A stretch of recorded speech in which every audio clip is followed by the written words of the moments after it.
Voici comment préparer des biscottes maison sans sucre ajouté, croustillantes, légères, parfaites pour le café, le petit déjeuner ou même avec du fromage. Une recette simple, très pratique quand on a des blancs d'œufs à utiliser. Verse 200 g de blanc d'œufs dans un saladier. Alors ici, j'utilise des blancs d'œufs déjà prêts, directement achetés parce que c'est très pratique quand on ne veut pas s'embêter. Mais bien sûr, si tu peux utiliser des blancs d'œufs que tu as au congélateur, n'hésite pas, moi j'en garde très souvent, sauf que là, j'avais complètement oublié de les décongeler. Fouette les blancs jusqu'à ce qu'ils deviennent bien nuageux, pas encore fermes, pas vraiment mousseux non plus. On veut commencer à incorporer de l'air. Et ajoute 60 g d'allulose ou alors le substitut de sucre que tu utilises.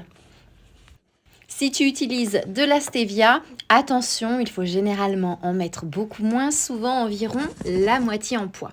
Et si tu ne cherches pas forcément une version sans sucre ajouté, tu peux aussi utiliser du sucre vanillé. Là, c'est vraiment selon tes besoins. Fouette à nouveau jusqu'à obtenir des blancs bien fermes avec des pics qui se tiennent.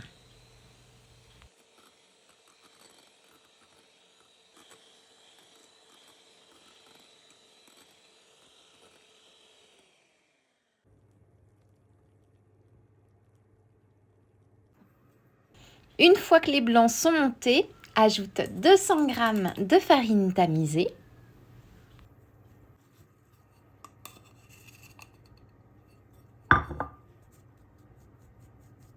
Ajoute ensuite 50 g à 60 g d'un mélange de fruits secs et de noix. Alors ici, j'utilise des canneberges et des cerneaux de noix, mais tu peux très bien adapter avec ce que tu as.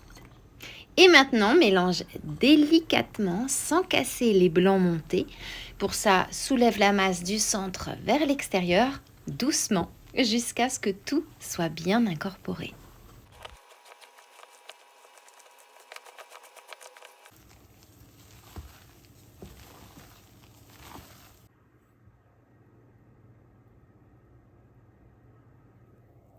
Prépare ensuite un moule recouvert de papier cuisson. Le mien fait environ 20 cm de long sur 10 à 11 cm de large. Verse la préparation dans le moule, lisse légèrement le dessus et enfourne pour une première cuisson à 175 degrés pendant 30 minutes.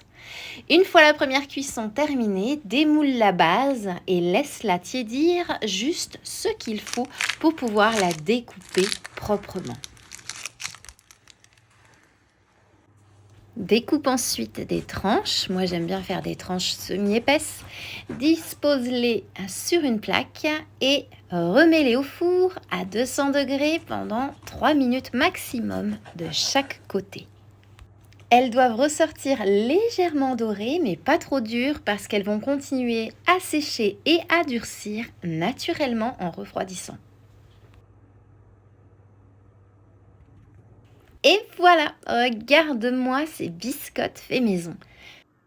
J'adore les manger avec du fromage, franchement c'est une pure merveille, mais elles sont aussi parfaites à tremper dans le café, à servir avec un peu de beurre, une purée d'amandes ou même en croûton dans une salade pour apporter du croquant. Tu peux les garder dans une boîte hermétique une fois qu'elles sont complètement refroidies. Elles se conservent environ 2 semaines à l'abri de l'humidité.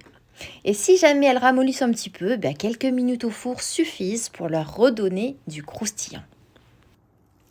Si cette recette de biscottes maison te donne envie, pense à mettre un beau like à la vidéo et dis-moi en commentaire, tu les mangerais plutôt avec quoi toi? Du café, du fromage ou alors quelque chose de complètement différent? Et maintenant moi, il ne me reste plus qu'à te souhaiter une délicieuse dégustation.